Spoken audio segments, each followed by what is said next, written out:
So let's start with a quick rundown or an overview of how an electromagnetic pickup generates a signal. This is really, really important for people who are interested in this debate but aren't fully sure about all the electrical or mechanical dynamics going on because it's a bit counterintuitive. It doesn't work like a microphone. Here's a really good rendition that gives you an overview of what's happening.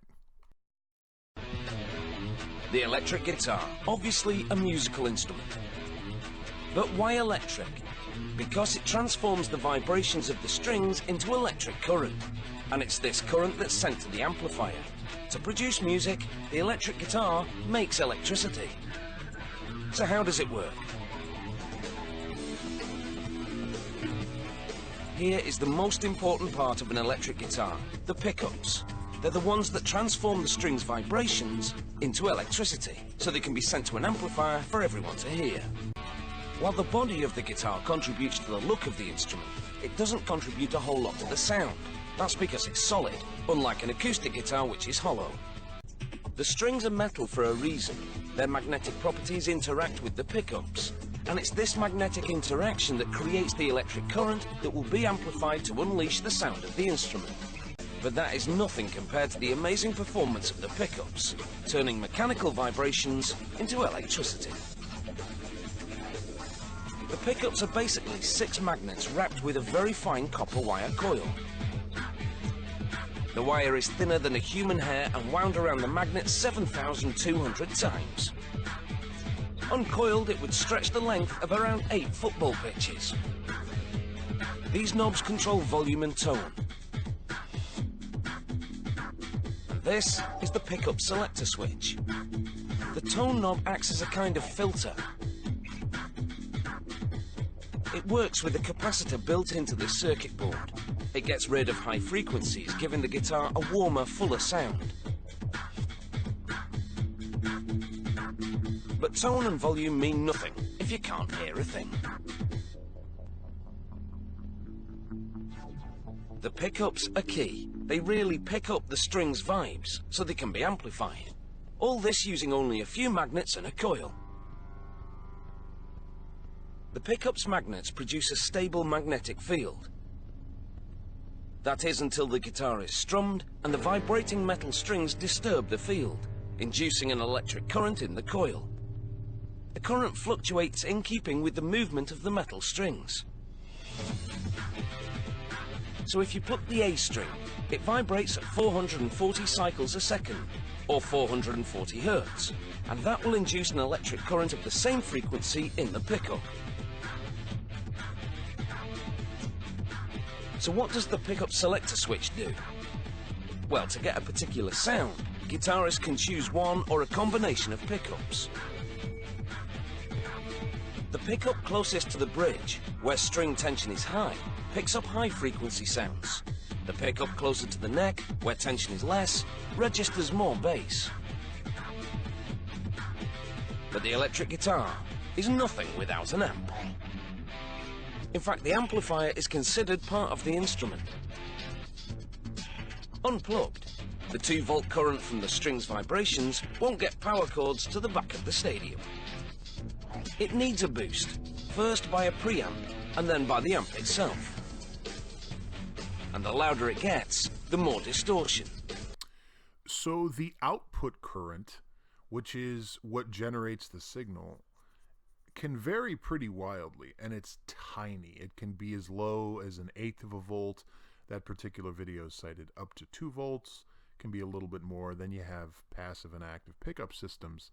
But the bottom line is the current, the output current that's generated when that tiny magnetic field is disrupted by a vibrating wire is what the signal is. That's what's sent into the amplifier and is amplified by orders of magnitude and driven through a speaker so you can hear it. So what electric guitar Tonewood believers imply is that the density of the wood species the guitar is made from somehow informs an oscillating wire in such a way that when it's ultimately converted into a tiny, tiny electrical current that's magnified by orders of magnitude in a guitar amplifier, that's somehow discernible. And we've all heard their horse shit before. Those warm rosewood mids or those bright ebony highs. They use very, very specific verbiage correlated with some sort of a perceived tonal coloration that they believe the wood that's holding the pickups or that makes up the neck is somehow infusing into an electromagnetic signal. Now, here's the most important part, and really, this is the payoff question in this whole debate. There's no question that if you made a guitar out of cotton, or attempted to make a guitar out of cotton, that it would influence the way the strings vibrated. There's no question that if you reduce the system to some absurd extreme, that would have an influence on the way the strings vibrated, and that ultimately might have an influence on the tone that you heard. Electric guitar Tonewood believers are arguing within a very specific parameter, or they're asserting a very specific parameter. They're asserting that the density differential between wood species is enough that they can hear it. That's a very, very specific claim. What we have to determine is whether or not that very specific claim is credible.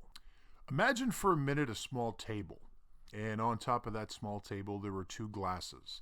One of the glasses was filled with orange juice, and the other glass was filled with, let's say, apple juice.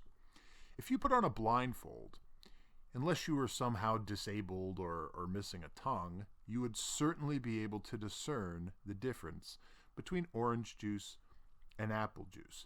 That's because there's a very credible difference, and you would use your sense of taste to do that. You wouldn't have to involve yourself with chemical analysis of the liquids. You claim you can taste the difference between orange juice and apple juice. You could put on a blindfold, and you could prove that. Ultimately, the electric guitar Tonewood debate is about whether or not wood species influences that tiny electromagnetic signal in such a way that it can be heard. So this poses a very interesting question because hearing is going to vary from people to people, and among electric guitar Tonewood believers, their common refrain when you point out that it can't be heard is, oh, well, obviously your ears just aren't as good as mine are. The interesting thing, though, is when you ask them to provide some kind of evidence where electric Tonewood can be heard in a guitar using an amp, the only thing they can seem to come up with is excuses. So instead of a glass of orange juice and a glass of apple juice, let's use generally the same concept, but let's change the scale. Because the electric guitar Tonewood debate is about scale. It's about perception and whether a certain variable can be perceived within a certain system. Instead of two glasses of juice, imagine two swimming pools. And in each swimming pool, somebody comes along with an eyedropper. In one swimming pool, they put a drop of orange juice. And in the other swimming pool, they put a drop of apple juice. Is anyone going to be able to take a cup of water from the swimming pool and determine which one had the orange juice and which one had the apple juice? However, the nature of delusion is interesting. There are people who are so deeply caught up in their delusion that they are willing to put themselves to the test. Richard Dawkins tested some dowsers who all confidently believed that they'd be able to come into a credible testing environment and prove they could dowse. They all sincerely believed it. And when it was revealed that they couldn't, they were truly, truly shocked. This particular individual called himself a master of the martial art known as Ki-ai. It was basically a bizarre theatrical thing where him and his students would pretend that he had magical powers. And he was so caught up in the delusion that he actually had these magical powers, he actually stepped into the ring with a real martial artist and got his shit pushed in. Believers are going to believe. And in most cases, believers in irrational things just aren't objective enough to let go of their irrational beliefs in the face of superior evidence. So one of the things in this particular debate is that it's not for the benefit of people who believe in electric guitar Tonewood because of their ears or what their daddy told them or what some famous guitarist told them about Tonewood. that they're ever going to really let that go. Maybe a small percentage will, but believers going to believe. What this is for is to just provide a little bit of context information for people who might be on the fence.